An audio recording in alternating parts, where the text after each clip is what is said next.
शापित गांव। नमस्कार दोस्तों, मैं आपका दोस्त कवि शरद अजमेरा वकील आज लेकर आया हूं एक नई कहानी जिसका शीर्षक है शापित गांव। उत्तर भारत के पहाड़ी इलाके में बसा एक प्राचीन गांव था शिवपुर।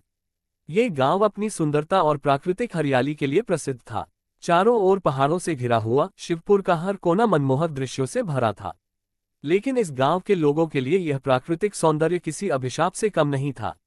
वर्षों पहले यहाँ एक रहस्यमयी घटना हुई थी, जिसके बाद से यह गांव हर साल एक दिन के लिए भूतों की भूल भुलैया में बदल जाता था। शिवपुर के बुजुर्गों के अनुसार ये श्राप गांव के पूर्वजों के किसी पाप का परिणाम था। कोई नहीं जानता था कि यह अभिशाप कब खत्म होगा, लेकिन एक बात तय थी, हर साल उस दिन गांव के सभी लोग अपनी जान बचाने के लिए गांव से बाहर चले जाते थे। अभिशप्त दिन का आगमन इस बार भी वह मनहूस दिन आ गया। गांव के लोग पहले से ही सतर्क थे। शिवपुर के सरपंच रामदीन ने सभी को पहले ही गांव खाली करने का आदेश दे दिया था। लोग अपने जरूरी सामान के साथ गांव छोड़कर पास के सुरक्षित स्थान पर पहुंच गए। लेकिन दुर्भाग्यवश सरपंच की बहन के 4 बच्चे अर्जुन, मोहन, तान्या और पायल गांव में ही रह गए। जब सरपंच को पता चला कि बच्चे गांव में ही फंसे रह गए हैं, तो उसकी चिंता बढ़ गई। उसने कुछ ग्रामीणों के साथ वापस गांव जाने की कोशिश की, लेकिन तब तक बहुत देर हो चुकी थी। गांव अब एक विशाल भूल भुलैया में बदल चुका था। भूल भुलैया में फंसे बच्चे गांव के मुख्य द्वार पर एक भूत और एक चुड़ैल पहरा दे रहे थे। अर्जुन, मोहन, तान्या और पायल डरे हुए एक कोने में छिपे हुए थे। तभी भूत ने जोर से हंसते हुए कहा, "ये भूल भुलैया अब तुम्हारा घर है। यहां से कोई बाहर नहीं निकल सकता। अगर शाम तक दरवाजा नहीं मिला तो तुम सब हमारी दावत बन जाओगे।" तान्या ने डरते हुए कहा, "भूत जी, हमें माफ कर दीजिए। हम यहाँ गलती से फंस गए हैं।" चुड़ैल ने क्रूरता से कहा, "माफी से कुछ नहीं होगा। यहाँ से निकलने का सिर्फ एक ही तरीका है, अगर तुम लोग शाम से पहले भूल भुलैया का दरवाजा ढूंढ लो तो बच सकते हो, वरना तुम हमारे भोजन बनोगे।" सरपंच की बेबसी। गांव के बाहर सरपंच रामदीन परेशान होकर सोच रहा था कि बच्चों को कैसे बचाया जाए। तभी उसने पास के एक प्रसिद्ध तांत्रिक बाबा का नाम सुना, जो मुश्किल समय में लोगों की मदद के लिए जाना जाता था। बिना समय गंवाए सरपंच बाबा के आश्रम पहुंचा। बाबा ध्यान में लीन थे। सरपंच ने उन्हें पूरी घटना बताई। बाबा ने आंखें खोलते हुए कहा, "शिवपुर वर्षों से श्रापित है। ये श्राप भूतों और दुष्ट आत्माओं का है, जो यहाँ हर साल तबाही मचाते हैं। मैं भूतों का अंत तो नहीं कर सकता, लेकिन बच्चों को बचाने का उपाय कर सकता हूँ।"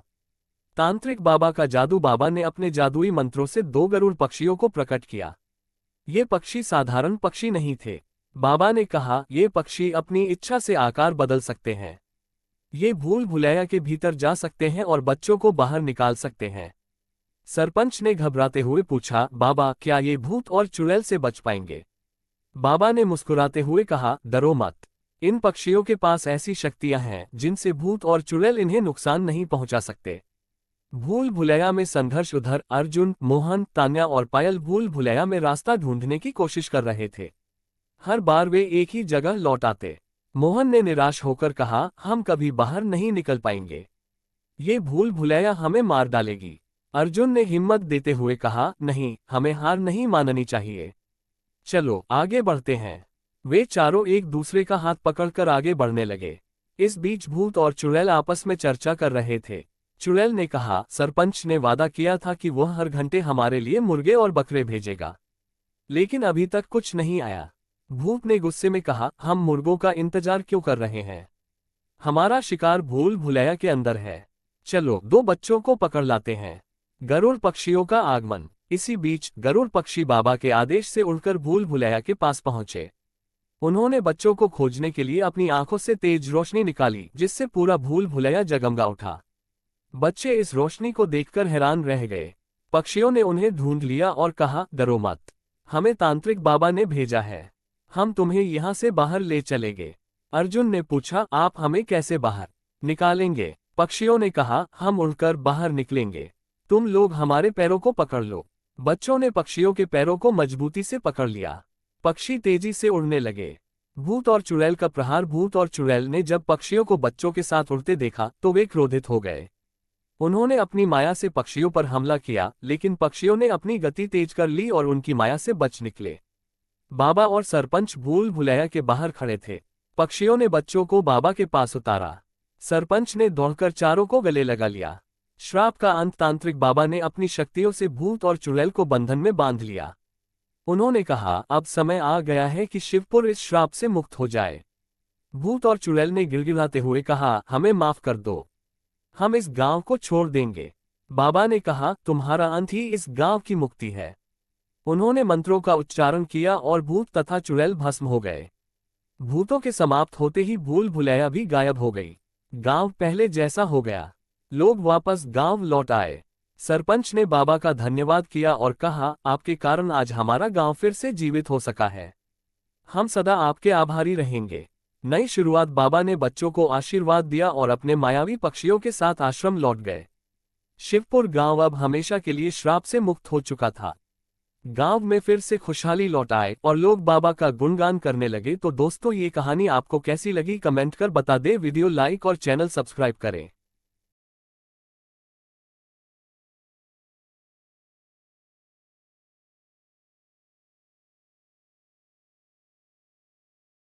हमारी दूसरी कहानी मित्रों भूथा महल है। सुबह सुबह का समय है। एक बड़े से महल में कई हजार लोगों की भीड़ जमा हो रखी है। क्या आज सचमुच महाराज कुछ ऐसा करने वाले हैं जो कि उन्होंने आज तक कभी नहीं किया? हाँ, सुनने में तो वही आ रहा है। हम सब भी यही देखने आए हैं कि आखिर ऐसी क्या बात हुई जो महाराज को खुद राज्य के लोगों को निमंत्रण देकर सुबह सुबह यहाँ बुलाना पड़ा। सभी लोग यहाँ मौजूद तो थे, पर किसी को भी नहीं पता था कि आज यहाँ क्या होने वाला है। तभी महाराज खुद चलकर एक बड़े से स्तंभ के सामने खड़े हो जाते हैं। उनके पास में एक इंसान है जिसे काले कपड़ों से ढका गया है और सैनिक उसे घेरे हुए हैं।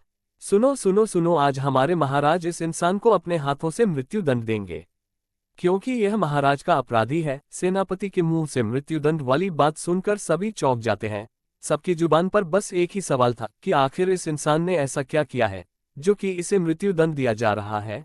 पर किसी के अंदर इतनी हिम्मत नहीं थी कि यह सवाल पूछ सके, आखिर यह इंसान है कौन, आदमी है या औरत या फिर कोई और। किसी को इस इंसान के बारे में कुछ पता नहीं था, न ही इसका जुर्म। फिर भी सब खामोश थे, मानो उसकी मौत का तमाशा देखने का इंतजार कर रहे थे।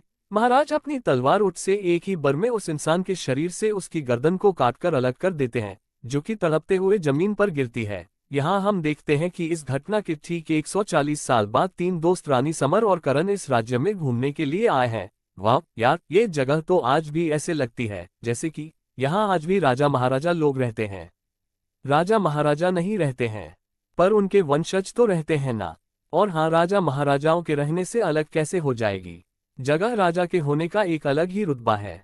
सभी लोग उसकी बात मानते हैं, उसकी इज्जत करते हैं। इज्जत नहीं करते, दिव्य करते हैं। उससे डरते हैं कि कहीं अगर हमने उसके सामने सिर नहीं झुकाया तो वह हमारा सिर काट देगा। ओ लो, सभी राजा एक जैसे नहीं होते। तुमने राम जी का नाम नहीं सुना न? अरे यार, तुम भी कहाँ उनकी बात कर रही हो, वो तो भगवान थे। इस राज्य के राजा के बारे में तो लोग बहुत भला बुरा कहते हैं। अच्छा, क्या कहते हैं ये लोग? सिर्फ और सिर्फ बुरा क्यों ना महल में जाकर इस बारे में पता करें कि आखिर सच बात क्या है। तीनों दोस्त महल की तरफ चल देते हैं। तभी रास्ते में उन्हें एक कब्र का ढांचा दिखाई देता है। करण उसके ऊपर से ढक्कन को खोलकर अंदर झांकता है। तभी अचानक एक तेज तूफान आ जाता है। यार, किसी चीज के बारे में जाने बिना उससे छेड़ो मत प्लीज। कुछ आगे चलकर रानी एक पत्थर से टकराती है, जिसकी वजह से उसका हैंड बैग नाले में गिर जाता है। ओ गॉड, उस बैग में मेरी दवाइयाँ थी। कोई बात नहीं, चलो वापस जाते हैं, शहर से दवाइयाँ ले लेंगे। वापस जाने की बात से करण को गुस्सा आ जाता है। नहीं, हम महल के अंदर जाएंगे, तुम्हें नहीं आना तो मत आओ, मैं जा रहा हूँ अकेले ही। करण का ये बर्ताव अमन और रानी दोनों को बहुत अजीब लगता है। रानी चुपचाप करण के पीछे चलने लगती है। रानी, कहाँ जा रही हो तुम? पागल हो गई हो क्या? बिना दवाइयों के तुम्हारी तबीयत खराब हो जाएगी। रानी कोई जवाब नहीं देती और अब अमन को भी इन दोनों के पीछे जाना पड़ता है। वह तीनों महल के मुख्य द्वार पर पहुंच जाते हैं। वहां उन्हें एक औरत दिखाई देती है। हम लोग यहाँ घूम आए हैं, क्या हम आपका महल अंदर से देख सकते हैं? पैसे दोगे तो देख सकते हो, नहीं तो बाहर से ही देख लो। करण कुसुम को पैसे देता है, जिसके बाद कुसुम इन तीनों को अपने साथ महल के अंदर ले जाती है। जैसे ही इन तीनों के कदम महल के अंदर पड़ते हैं, आसमान में जोर की बिजली कड़कती है, काले बादल छा जाते हैं। यह अचानक से मौसम को क्या हो गया? अभी तक तो ठीक था, चारों तरफ तूफान चलने लगता है। तुम लोग यही रुको, मैं आती हूँ। कुसुम वहां से चली जाती है। तभी एक आदमी को जोर जोर से चीखने की आवाज आती है। धरा छाने से साफ दिखाई नहीं देता है। कोई उस आदमी को बेरहमी से मार रहा था। वह आदमी भागने की कोशिश करता है पर तभी एक तलवार आकर उसका गला काट देती है। नहीं, यह नहीं हो सकता, ये सब मैंने नहीं किया। कुसुम देखती है कि सपना के हाथ में तलवार है और उसके पूरे बदन पर खून लगा हुआ है और सामने कुसुम के भाई की लाश पड़ी हुई है जिसका सर कटा हुआ था। यह क्या कर दिया रानी तुमने, मेरा यकीन करो, ये सब तुम्हारे हाथ में ये तलवार और सामने कटा हुआ सर, हम कैसे तुम्हारा भरोसा करें? तुमने मेरे भाई को क्यों मारा? आखिर तुम लोग हो कौन? चलो जल्दी यहाँ से चलते हैं। अमन रानी का हाथ पकड़कर उसे बाहर ले जाने लगता है पर तभी सामने से कुसुम आ जाती है। तुम महल के अंदर एक आदमी का खून करोगे और ऐसे ही बच जाओगे? नहीं, मैं तुम लोगों को यहाँ से जाने नहीं दूंगी। रानी के इशारा करने पर कुछ लोग आकर उन तीनों को पकड़कर अंदर ले जाते हैं जहां कुसुम का पति तलवार लेकर उनका इंतजार कर रहा होता है। क्यों मारा तुमने मेरे साले को? उसके हाथ में तलवार देखकर अमन आगे आता है। देखिए सर, उनको हमने नहीं मारा। अचानक से अंधेरा हुआ और यह घटना हो गई। अब फिर अंधेरा होगा लेकिन इस बार तुम लोगों की मौत होगी। कुसुम कमरे की लाइट ऑफ करती है। तभी शर्मा अपनी तलवार लेकर अमन की तरफ झपट पड़ता है। कमरे से चीखने चिल्लाने की आवाज आती है। अंधेरे में सभी इधर उधर भाग रहे हैं। तभी जोर से एक आदमी के चीखने की आवाज आती है। कुछ के बाद सन्नाटा छा जाता है। तब कुसुम लाइट ऑन करती है और देखती है कि शर्मा बिना सर के जमीन पर पड़ा हुआ है। वह जोर से चीखती है, नहीं नहीं, रानी जमीन पर बैठी हुई है और उसकी गोद में धर्मा का कटा हुआ सर है। बाकी सभी लोग कमरे के दूसरे कोने में सहमे हुए खड़े हैं। सपना, तुम आखिर चाहती क्या हो? मैंने पहले ही कहा था कि तुम्हारी दवाइयों के बिना तुम्हारा मानसिक संतुलन बिगड़ जाता है। सपना कुछ बोलने की हालत में नहीं है। वो बस अपनी जेब से अपनी दवाइयां हाथ में निकालकर अमन को दिखाती है। तुम दवाइयां ले रही हो? मतलब ये सब तुमने? नहीं तो फिर किसने? अमन अब कातिल का पता लगाने में जुट जाता है। वह महल के सभी लोगों को बाहर आंगन में जमा करता है। सामने सपना खड़ी है और बाकी लोग एक साइड में है। वो कातिल हम लोगों के बीच ही है। अगर उसे रोका नहीं गया तो वह और लोगों की भी जाने लेगा, अभी पता चल जाएगा। अमन अपनी जेब में से एक छोटी सी पुस्तक निकालता है, कुछ मंत्र पढ़ता है और अपनी मुट्ठी से भूत हवा में सपना की तरफ उछलता है। पर यह भभूत उड़कर सपना के बजाय करण के शरीर पर जाकर गिरता है और वह जोर से लता है। उसकी आवाज बदल जाती है और उसके बाल खुलकर उसके चेहरे पर बिखर जाते हैं जिसकी वजह से वह बहुत डरावना नजर आता है। ये तुमने ठीक नहीं किया। ठीक तो तुम नहीं कर रहे हो। दो बेकसूर लोगों को मार दिया तुमने। वह बेकसूर नहीं, उस कसूरवार राजा के वंशज हैं जिसने मुझे अपने हाथों से मारा था। कौन हो तुम और राजा ने तुम्हें क्यों मारा? राजा हेमचंद मुझसे प्रेम करता था पर जब उसे पता चला कि मैं एक औरत नहीं बल्कि एक किन्नर हूँ तो उसने अपने महल में सभी राज्य के निवासियों के सामने मेरा सर कलम किया था। मेरी कोई गलती नहीं थी। प्रेम उसने किया और दंड मुझे मिला, वो भी सिर्फ एक किन्नर होने की वजह से। पर अब तुम चाहती क्या हो? इस महल के सभी लोगों का अंत ये नहीं हो सकता। मेरे दोस्त के शरीर को छोड़ दो और चले जाओ यहाँ से। मैंने तुम्हारे दोस्त को नहीं चुना, उसने मुझे चुना है। मेरी कब्र को खोलकर तुम कोई दूसरा रास्ता बताओ जिससे किसी की जान भी ना जाए और तुम मेरे दोस्त को छोड़कर यहाँ से चली जाओ। ये महल किन्नर समाज के लोगों को दान करना होगा। महल दान करने की बात सुनकर कुसुम को गुस्सा आ जाता है। तुम सड़क पर भटकने वाले किन्नर को भी अब महल चाहिए? कभी नहीं मिलेगा, मिलेगा ना। तुम सबकी मौत के बाद महबूब एक डरावने अंदाज में हंसता है। चुप हो जाओ, ये महल तुम्हारे समाज के लोगों को ही मिलेगा। मैं दिलाऊंगा उनको ये महल। देखो कुसुम, अगर तुम नहीं मानी तो हम में से कोई भी जिंदा नहीं बचेगा। फिर इस महल का क्या करोगी? कुसुम के मान जाने के बाद महबूब के शरीर को एक झटका लगता है। मैं किन्नर समाज के लोगों को बुला लाती हूँ। सपना किन्नर को बुलाने के लिए चली जाती है। यहाँ कुसुम हंसने लगती है। लो, बना दिया उस किन्नर को बेवकूफ और वो तुम्हारे दोस्त के शरीर को छोड़कर चला भी गया। तो क्या तुम ये महल किन्नर समाज के लोगों को दान नहीं करोगी? पागल समझाया क्या मुझे, जो इतने बड़े महल को उन भिखारियों को दे दूंगी। ऐसे ही कुसुम के इतना कहते ही आसमान में फिर से बिजली चमकती है, जोर से बादल गरजते हैं और एक धुआं आकर महबूब के शरीर के अंदर घुसता है। किन्नर की आत्मा वापस आ गई थी। वो तलवार लेकर राज परिवार के सभी लोगों को एक एक करके खत्म कर देती है। यहाँ रानी किन्नरों को लेकर महल में पहुंच जाती है। आज से यह महल आप लोगों का है, आप आराम से यहाँ रह सकते हैं। सभी किन्नर मिलकर करण के सर पर हाथ रखते हैं जिससे उसके शरीर से उस किन्नर की आत्मा निकल जाती है और उसे होश आ जाता है। चले, अब देख लिया अंदर से महल कैसा होता है। तीनों दोस्त महल से निकल जाते हैं। तो दोस्तों, ये मेरा प्रयास आपको कैसा लगा कमेंट कर बता दें। वीडियो लाइक, चैनल सब्सक्राइब करें। धन्यवाद।